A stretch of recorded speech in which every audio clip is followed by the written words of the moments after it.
अस्सलाम वालेकुम नाज़रीन, आप कैसे हैं? उम्मीद है खैरियत से होंगे। आज हम आपको अदरक वाली चाय बनाने का तरीका बताते हैं।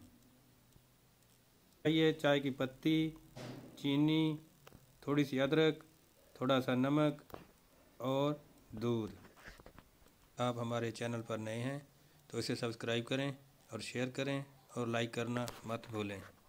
हमने चूल्हे पर दूध गर्म करने के लिए चढ़ा दिया है। अब उसमें छोटे छोटे टुकड़े अदरक के डाल दिए हैं ताकि उनका जायका निकल आए। उसके बाद ये चाय की पत्ती हस्बे ज़रूरत और उसके बाद हस्बे जायका चीनी।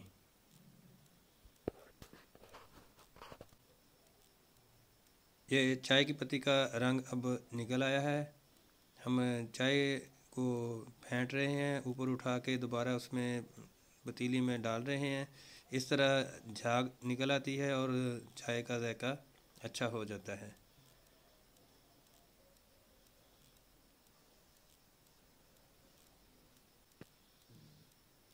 नाजरीन, चाय को जितना अच्छे तरीके से फेंटेंगे चाय का जायका उतना ही अच्छा निकलेगा।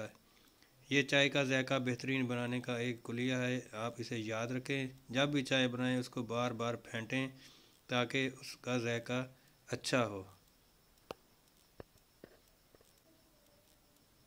देखिए दोस्तों, हमारी चाय बिल्कुल तैयार हो गई है। एक कप में हमने पहले डाल दी है और दूसरे कप में अब डाल रहे हैं चाय। अभी हमारे दो दोस्त आए हुए हैं, उनको पेश की जाएगी और उनसे पूछेंगे कि इस चाय का जायका कैसा है। आप भी तरह आजमाएं और ऐसी चाय बनाएं। चाय बनकर बिल्कुल तैयार। नाजरीन, हमारे चैनल को सब्सक्राइब ज़रूर करें। चाय का जायका बहुत अच्छा है दोस्तों, हमें दुआओं में याद रखें।